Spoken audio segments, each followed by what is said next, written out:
सामान पर लागे चुमा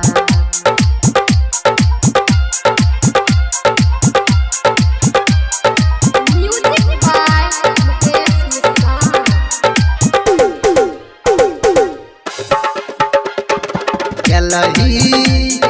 गेलही पंकजवा के गाछी सामान पर लागे चौमाची गे सामान पर लागे चौमाची गेलही पंकजवा के गाछी सामान पर लागे चौमाची गे सामान पर लागे चौमाची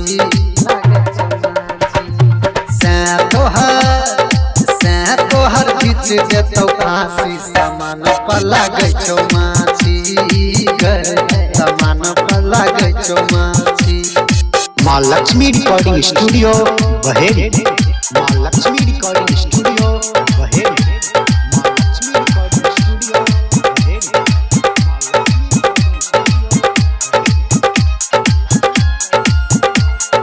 डीजे सुमित सतीश रैमा।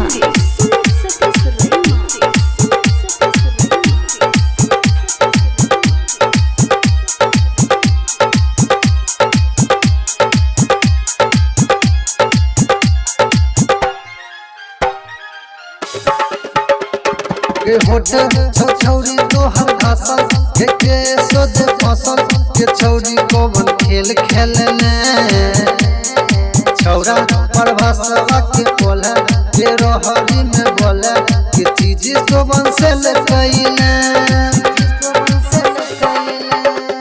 के होटल तोहर घासल के सोच फसल के छौरी कोवन खेल खेलने छौरा पर भाषा के बोला के रोहरी में बोला के चीज को मन से लकइले राजा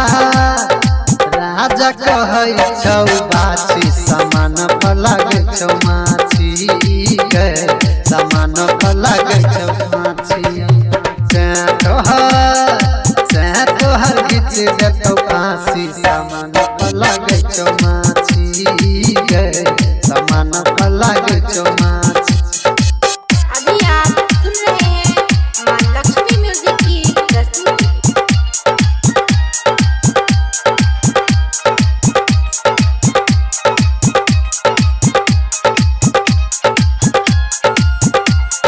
डीजे सुमित सतीश रैमा।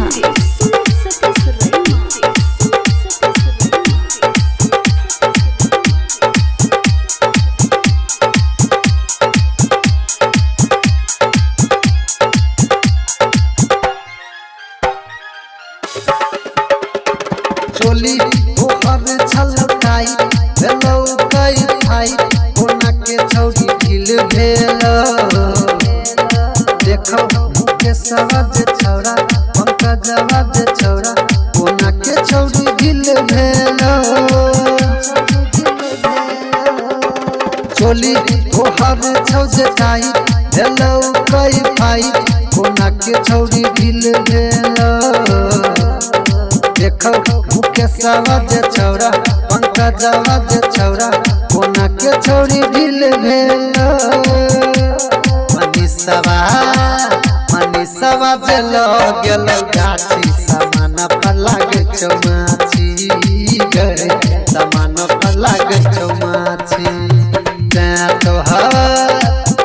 तोहर दो देतौ फांसी सामान पर लागे चौमाची गे सामान पर लागे चौमाची।